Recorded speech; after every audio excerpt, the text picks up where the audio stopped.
por mi parte, vamos a dar la bienvenida al primero de los sacerdotes que nos van a acompañar esta noche, que no es otro que nuestro querido y admirado, el entrañable y sabio Padre Moore. Válgame Dios, sabio. Ahora soy tan viejo que ya soy sabio. ¿Cómo está, Pater? Buenas noches. Muy bien, gracias a Dios. Muy buenas, Padre Moore. Estoy muy contento de poder contar otra vez contigo, poder estar contigo, de poder aprender de ti y de que también nos aportes luz para poder discernir, ¿no? Pues la llegada al trono de San Pedro de León XIV. Quiero aprovechar antes, queridos amigos, ahora le voy a preguntar al Padre Moore para hacer un poco de promoción de mi último libro, que por cierto se le va a enviar un ejemplar al Papa León XIV. Aquí lo tienen, 1936, Cruzada, no Guerra Civil. Editorial SND Editores, 1936, Cruzada, no Guerra Civil. Y bueno, pues esto es el fruto de mis últimos 2 años de investigación acerca de los documentos del episcopado español durante la primera parte de la guerra, el año 1936 y 1937.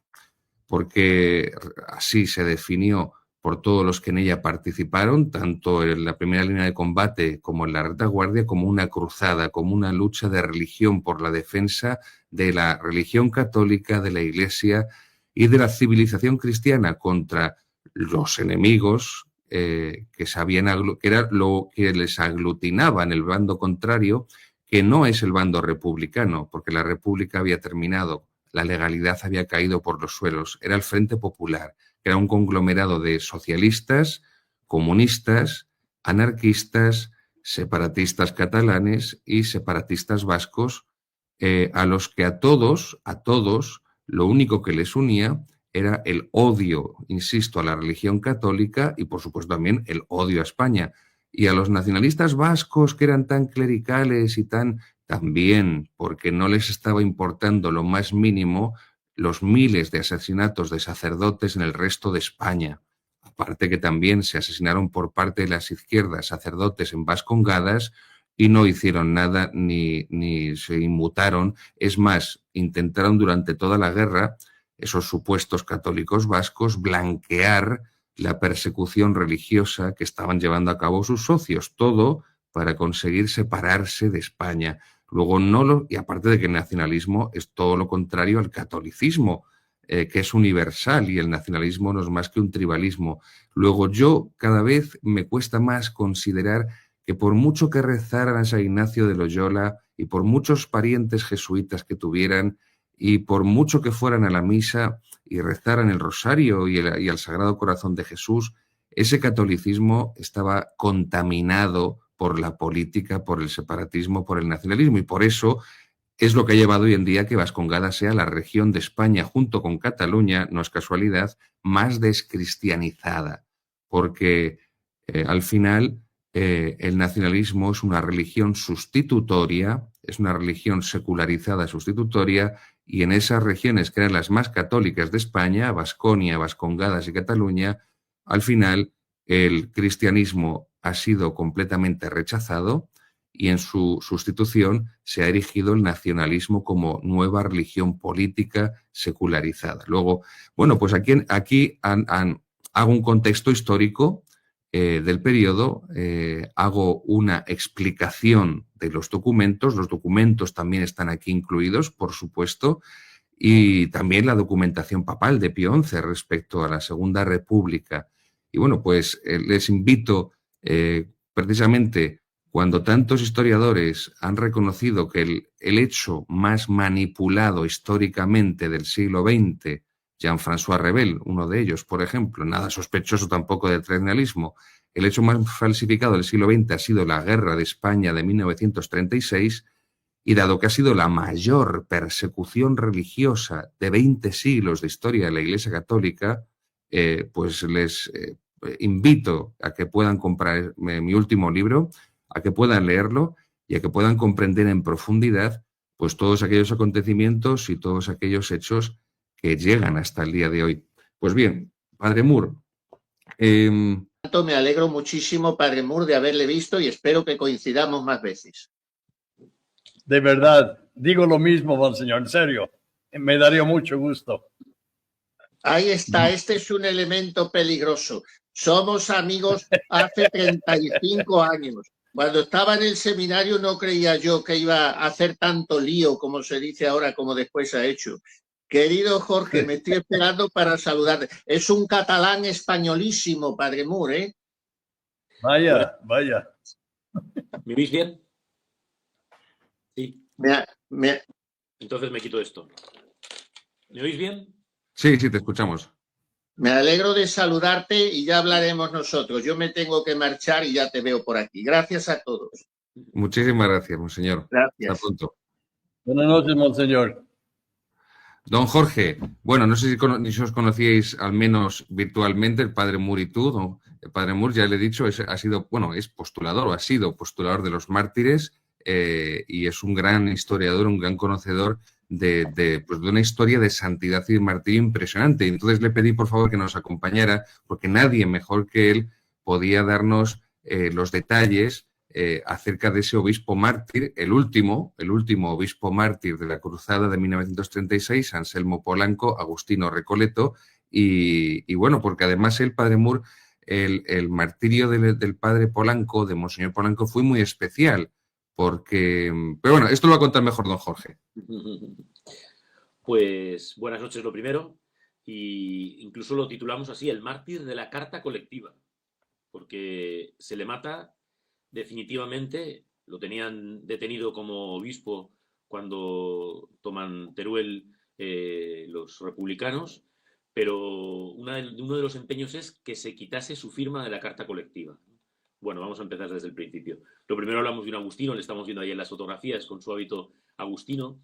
Luego algo que es muy llamativo, llevaba un año escaso en la diócesis cuando estalla la persecución religiosa, ¿no? Has hablado con acierto, como siempre, con las fechas. Hablamos de el padre, en algún libro se habla de la gran persecución 1931-1939 por la quema de conventos famosa, pero es verdad que los mártires, los primeros asesinados, son en la revolución del 34, en la revolución de octubre del 34, y por eso se habla con propiedad para los mártires de 1934 a 1939. En la postulación, en la causa que llevamos en Toledo, tenemos incluso un mártir que muere después del 1 de abril. El 1 de abril de 1939 acaba la guerra y por las heridas del fusilamiento va a quedar en cama durante unos meses y después ya no se va a levantar, o sea que esas heridas están comprobadas que le llevan a la muerte y por lo tanto al martirio, ¿de acuerdo? Pero bueno, yo por ejemplo muchas veces cuando hablo de la persecución religiosa precisamente utilizo la fecha del martirio de Monseñor Polanco para poner el punto y final, que es el 7 de febrero de 1939.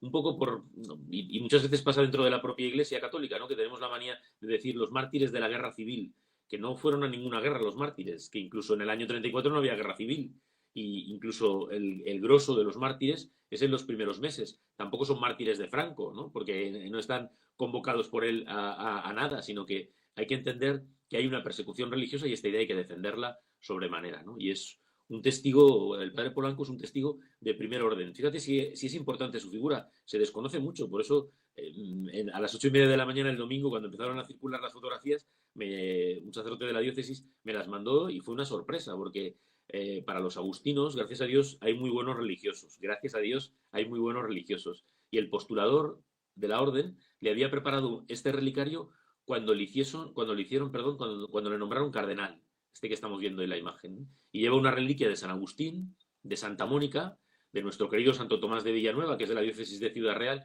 pero nuestro seminario menor de Toledo lleva al titular de Santo Tomás de Villanueva, un santo obispo limosnero agustino también.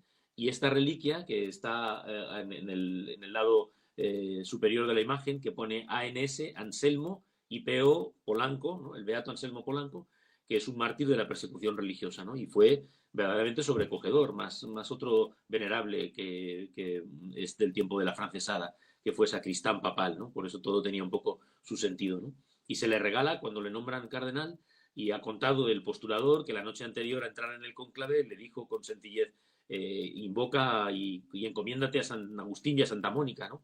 Y al salir de Papa, pues él ha salido con ese pectoral, por eso que es verdad que a él le preparan este pectoral y esta reliquia, pero él no rechazó, ¿no? Seguro que le ofrecieron otros pectorales para salir al balcón en el momento de ser nombrado Papa, y sin embargo sale con este relicario y con este recuerdo del beato Anselmo Polanco, que, como digo, es un hombre desconocido.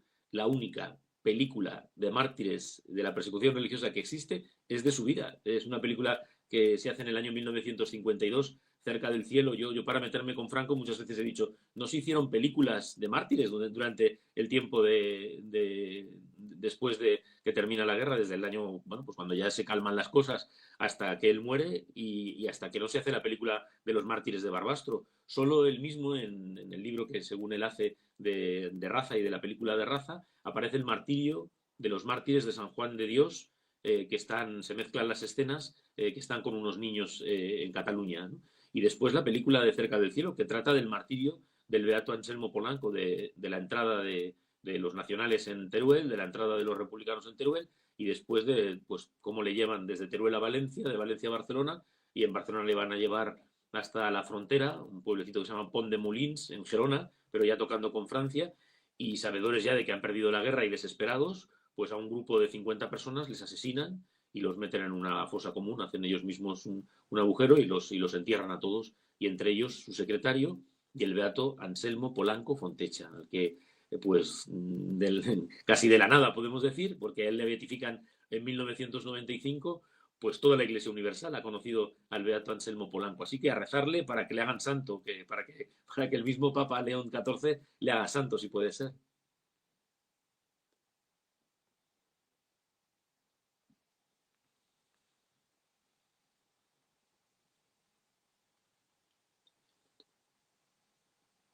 No te escuchamos.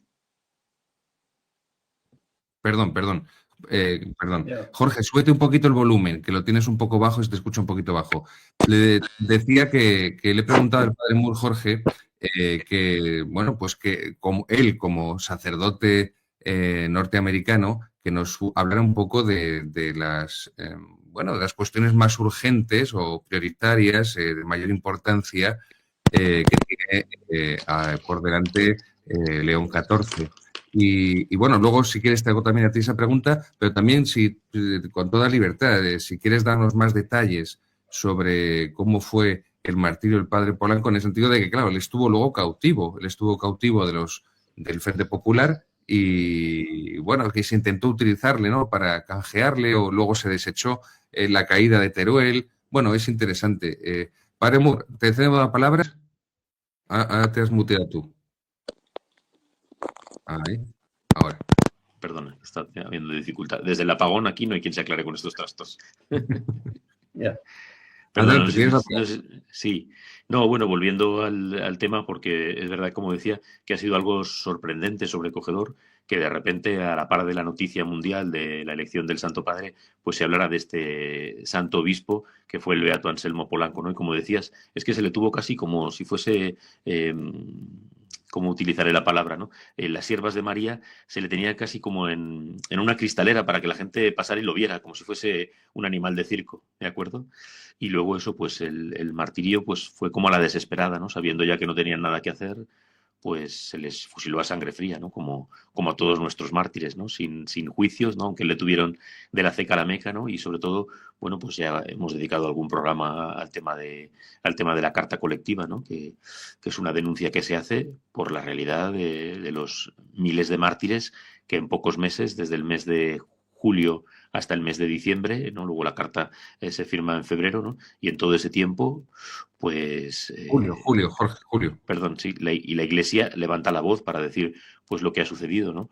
Y muchas veces es no aceptar, no entender lo que la Iglesia quiere hacer en ese momento, que es poner, ¿no? Fue una, claro, se explica de muchas maneras, pero yo creo que fue una jugada maestra mandar esa carta al Episcopado Universal para decir, esto es lo que está pasando.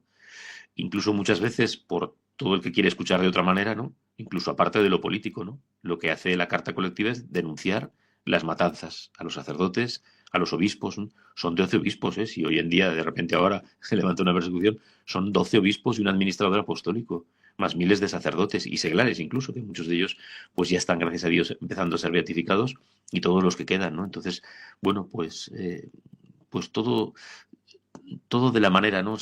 Recuerdo, a mi párroco, lo he contado muchas veces, le mataron a su padre por tener al sacerdote en casa. Se salvó en Corbera de Llobregat, un pueblecito de Barcelona, cerca de Barcelona. Se salvó el sacerdote y mataron a su padre por tenerle en casa, ¿eh? Él se pudo escapar y a él le detuvieron y le mataron, ¿no? Y lo he pensado muchas veces. Cuando yo era niño, lo de las beatificaciones eran impensables. En el año 1987 es la primera beatificación de las Carmelitas de Guadalajara, ¿no? Y Dios tiene su tiempo. Es que incluso en este pontificado, el Papa, yo lo he publicado porque a cada uno lo suyo, ¿no? Y durante el pontificado del Papa Francisco ha doblado a los mártires beatificados por Benedicto XVI y por Juan Pablo II. Es el Papa que más mártires ha beatificado, ¿no? Con lo cual ha dado un empujón, ¿no? Es verdad que muchas de esas causas llevan décadas en la Sagrada Congregación, ¿no? En el dicasterio llamamos ahora, ¿no?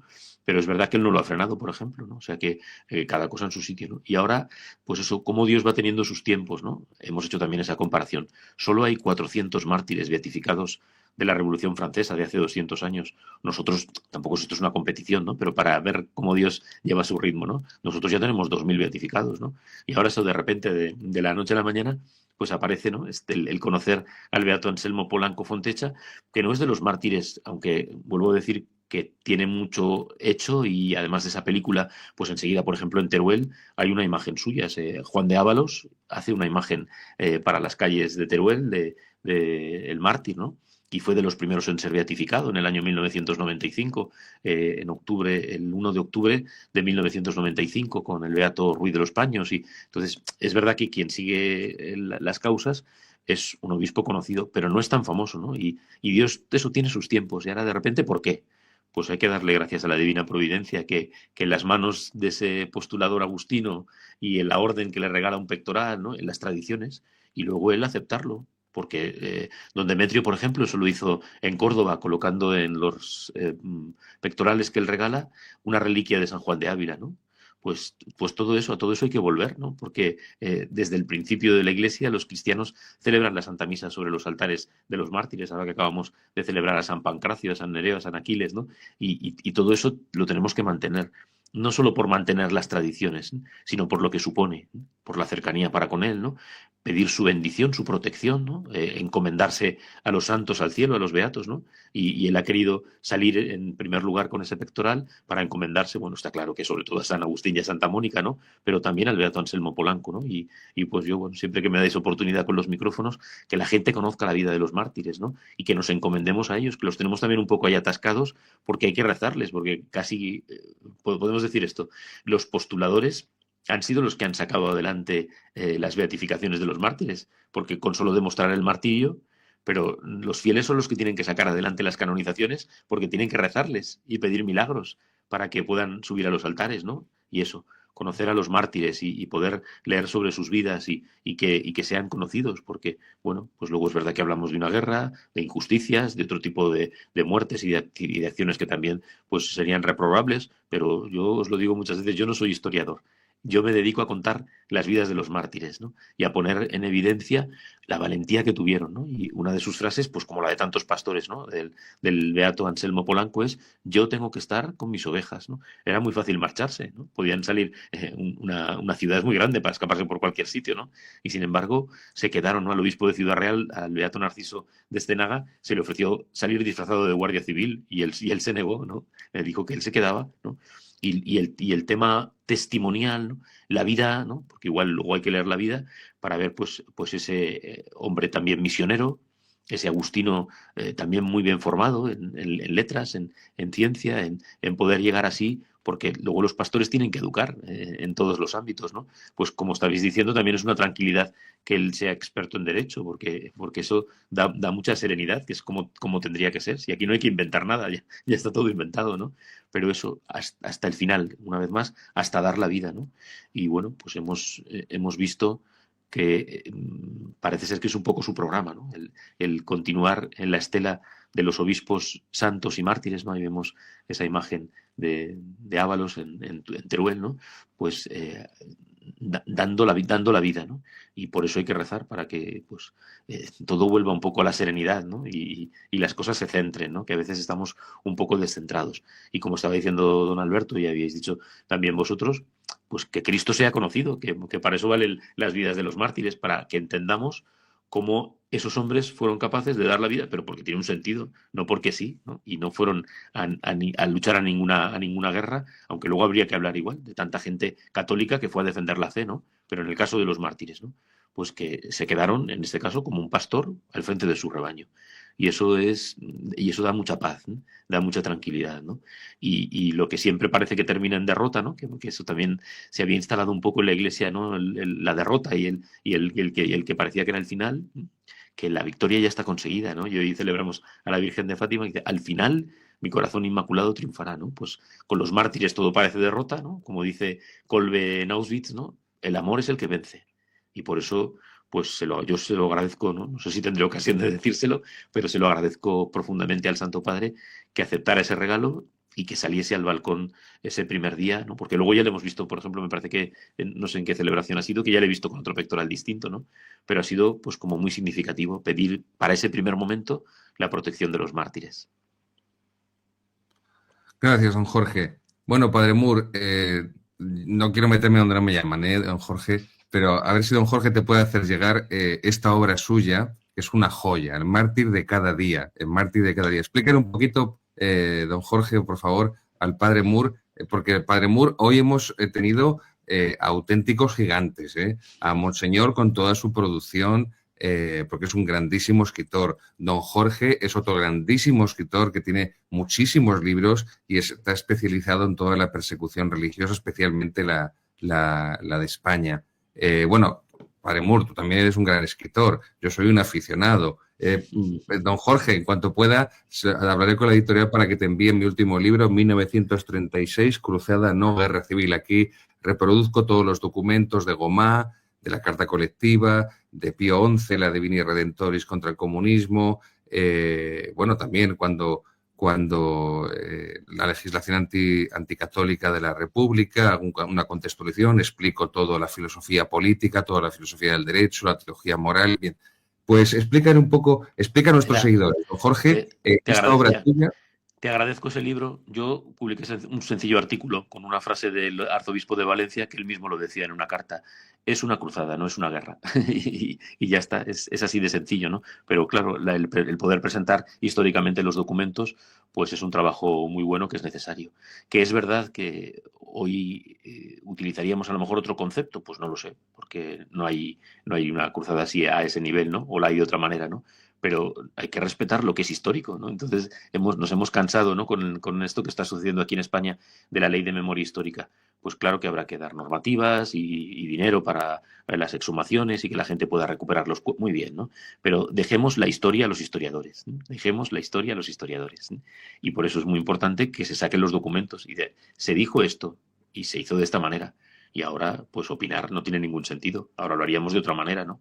Lo primero, yo digo muchas veces de broma, ahora no nos pondríamos de acuerdo ni en el grito que tendríamos que decir para morir entre las lenguas y las opiniones, ¿no? Pero todo eso fluyó de una manera. Don Jorge, te has apagado el micrófono o se nos ha ido. Don Jorge, se nos ha ido el micrófono de don Jorge. Don Jorge, el micrófono no se te oye. A ver otra vez. Ahora. Don Jorge, la confabulación judeo-masónica. Sí, estoy seguro, porque siempre funciona, pero cuando no lo tienes que usar no funciona. Estaba diciendo que el padre José Antonio Puche, que es un dominico excelente, que todavía vive, fue, por ejemplo, el que se le ocurrió poner en un disco, luego en casetes, luego en DVD. El Rosario, por ejemplo, fue con don Marcelo en Barcelona, fue el primero que grabó el Rosario en un disco de esos duros de los de antes, ¿no? Y había escrito él el Santo de cada día, que de broma siempre decíamos que era el Beato de cada día, porque traía más beatos que santos, ¿no? Pero él hace una nueva versión del Santo de cada día también para Edivesa, y me dijo, ¿por qué no escribes el Mártir de cada día, ¿no? Y la verdad que fue un reto, porque la parte de... Este es el tomo de enero a junio, el tomo de julio a diciembre salía bien, porque hay más de un mártir asesinado cada día, con lo cual se podía... Y lo que hicimos fue en esa primera parte, pues en enero, sobre todo enero, febrero, dar explicaciones y, por ejemplo, este tema de la cruzada, poner el caso de otros que se habían quedado sin publicar, ¿no? Entonces, yo solo necesito una dirección de correo postal porque no hay nada que me encante más que regalar mis libros, ¿no? Y sobre todo si sé que van a ser bien apreciados, ¿no? Así que cuando podáis me mandáis la dirección postal y lo hago llegar. Son 2 tomos, al final son 2 tomos de 600 páginas, ¿no? Y a veces algún convento de religiosas me dice, es que no da tiempo a acabar el de cada día, ¿no? Porque a veces los relatos son más largos, tienen muchas más páginas, ¿no? Digo, bueno, pues lo leen en 2 o en 3 días, no pasa nada. Y así será el año y medio del mártir de cada día. Don Jorge, una pregunta. ¿Me puede dar el número preciso o el más preciso que tiene de los mártires españoles, sacerdotes? Bueno, iba a decir, parece broma, ¿no? Todavía a día de hoy tenemos una dificultad porque los listados muchas veces, por ejemplo, lo va a entender enseguida, con los religiosos, por ejemplo, que hay mucha dificultad porque a veces hay listados con el nombre de bautizado y otras veces con el nombre de religioso. Hay listados en donde aparece como sacerdote y es religioso y aparece en otro listado. Pero bueno, hoy en día hablamos de 10.000 mártires, se ha hablado siempre. Yo... estaba en contra. En los 3.000 seglares, yo creo que son muchísimos más seglares, ¿vale? Pero bueno, siempre se ha dado esa cifra, ¿no? De los 13 obispos, 12 obispos y un administrador apostólico, 4.000 sacerdotes, 3.000 religiosos y 300 religiosas. Y luego los 3.000 seglares. Pero eso, el que en tantas casas hubiese mártires y que fuese lo normal, hizo que muchas historias de seglares, que son espectaculares, que son preciosas por el testimonio y por la persecución, clara, solo por ser católicos, se hayan perdido. Pero bueno, muchas veces, incluso aunque no lleguen a causas de beatificación, es bueno tener esas historias recogidas. Padre Muria, todo esto que dice don Jorge hay que añadirle 20.000 edificios religiosos, conventos, monasterios, parroquias, colegios, ermitas, catedrales. ¿20.000? 20.000. 20.000. Sí, sí, 20.000. Pero ponte a sumar, Padre Moore, parroquias, colegios, catedrales, monasterios de vida contemplativa, conventos de vida activa, ermitas, catedrales, basílicas, 20.000. Sí, sí. Le mandaré también Inspirados por Satanás para que se pueda ir instruyendo. Vaya que sí. Sí, sí, sí. Vaya que sí, deberían de haber sido inspirados por Satanás mismo. Ay. 20.000.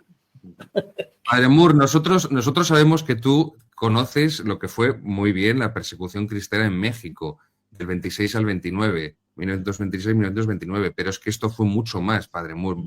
Cuando decimos, no es hipérbole andaluza, cuando decimos que ha sido la persecución más grande en 20 siglos de la historia de la Iglesia Católica, es tal cual. Y como muy bien decía don Jorge, los martirios, las destrucciones son, en el porcentaje, no sé, Jorge, pero al menos un 70-80% son desde que comienza la cruzada 18 de julio hasta diciembre del 36. Sobre todo. Luego Padre Moore baja, disminuye, pero porque ya no hay más. O sea, una vez que ya han asesinado a este monasterio, a este convento, a estos sacerdotes de esta diócesis, por ejemplo, en la diócesis de Barbastro asesinan casi al 90%, ¿no, Jorge? Una vez que han destruido los edificios religiosos, ya no pueden destruir más, ya no pueden matar más. Entonces, por eso, a partir del 37 empieza a caer y por eso es tan importante. Y por eso quería contar con don Jorge el caso de este obispo, Anselmo Polanco, que nos ha puesto antes la imagen, se lo puede poner otra vez nuestro realizador, Padre Moore, porque esa imagen la hizo Juan de Ábalos. No, la imagen que hizo Juan de Ábalos. Juan de Ábalos, Padre Moore, es el escultor del Valle de los Caídos. Del Valle de los Caídos. Y es tan importante porque este hombre muere, Padre Moore, 2 meses, menos de 2 meses antes de que acabe la guerra. Es una venganza absoluta. No, qué barbaridad. Sí, sí. Bueno, siempre decimos eso, perdona la aclaración porque ya se sabe, pero por que lo sepa él, porque luego enseguida en los comentarios siempre dice, pero los comunistas, claro, todavía hay países comunistas donde en China la iglesia sigue perseguida, ¿no? O sea que estamos hablando de décadas, ¿no? Pero se habla de la persecución en menos tiempo, más sangrante, ¿eh? Porque es verdad que se cierra en esos 6 meses, ¿no? Entonces es la más salvaje en menos tiempo cronológico. Pero bueno, ya le mandaré los libros para que se pueda instruir debidamente. Me gustaría. Me gustaría mucho. Y yo, Padre Moore, ya sabes que en breve quiero hacerte una visita apostólica y te llevaré también en 1936 y te lo dedicaré con Excelente. mucho gusto, como hice con los dos anteriores de Roma a Berlín y de la crisis de la descomposición de España. Vamos a ir cerrando, queridos míos.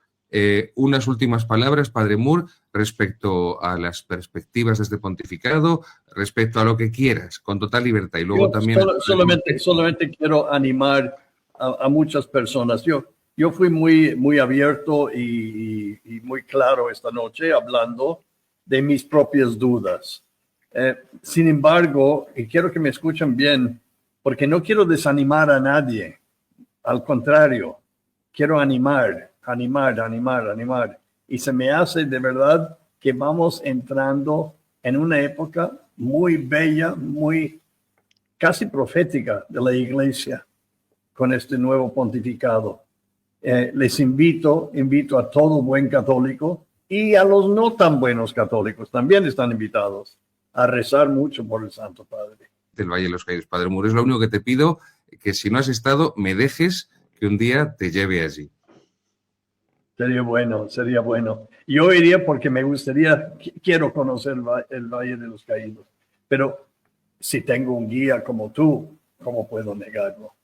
Absolutamente. Don Jorge, yo ya se lo pediría a don Jorge, yo soy un analfabeto, un aficionado, don Jorge. Don Jorge, adelante.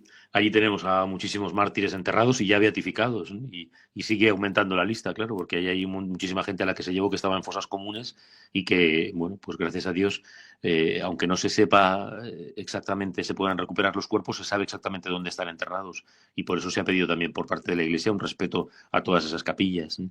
Así que sí, la verdad que es un sitio en donde el verdadero encuentro con los mártires también se suscita, como en Paracuellos, que han sido lugares abandonados, ¿no? El obispo Reichspla estuvo yendo durante todo su pontificado, pero antes no había ido nadie y ahí también hay cientos de mártires enterrados, ¿no?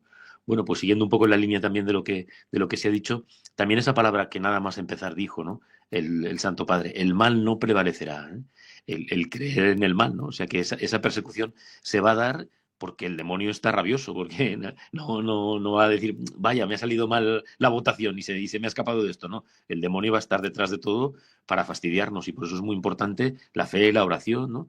Y yo creo que sobre todo, pues si es que es algo del Evangelio, si es que no es de este papa o del otro o de aquel capricho de aquel otro, sino que en el Evangelio se nos dice que el Señor quiere ser conocido de todos. Id por todas partes, último versículo, último capítulo del Evangelio de San Mateo, id por todas partes y anunciad el Evangelio a todas las gentes.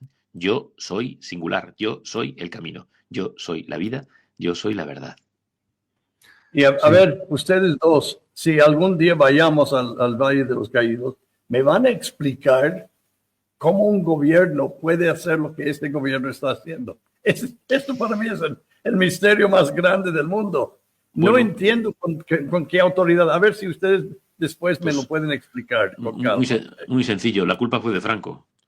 Porque yo creo que Franco no tuvo como la capacidad de ver de dónde veníamos y a dónde se podía volver. Porque la historia, nunca mejor dicho, se repite, ¿no? Entonces, una vez le da a los benedictinos, porque ahí hubo un poco de no saber bien quién se iba a encargar, pero una vez ya tienen la potestas los benedictinos, os lo quedáis y os organizáis, y para vosotros, para la Iglesia. Pero luego, bueno, pues entró Patrimonio Nacional y todas las historias, y claro, pues siendo suyo, es que hay iglesias, como en Francia, ¿eh? Hay iglesias, aquí la Basílica del Prado en Talavera de la Reina es propiedad del ayuntamiento, entonces puede pasar cualquier cosa en cualquier momento. Entonces yo creo que ahí no estuvieron hábiles en decir esto que se ha hecho para esto, ¿no? Porque cuando ya se abre el Valle de los Caídos, todos los obispos españoles fueron a celebrar una misa por todos los caídos, por todos los muertos en la guerra, ¿no? Y por los mártires, ¿no?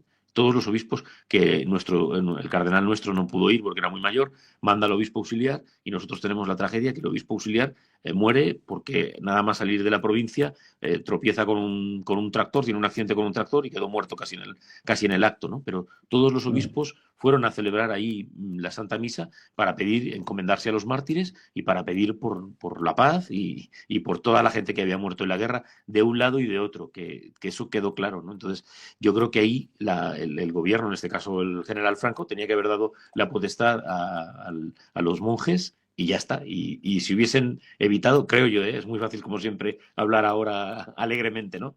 Pero creo que se hubieran evitado muchas de las cosas que están pasando.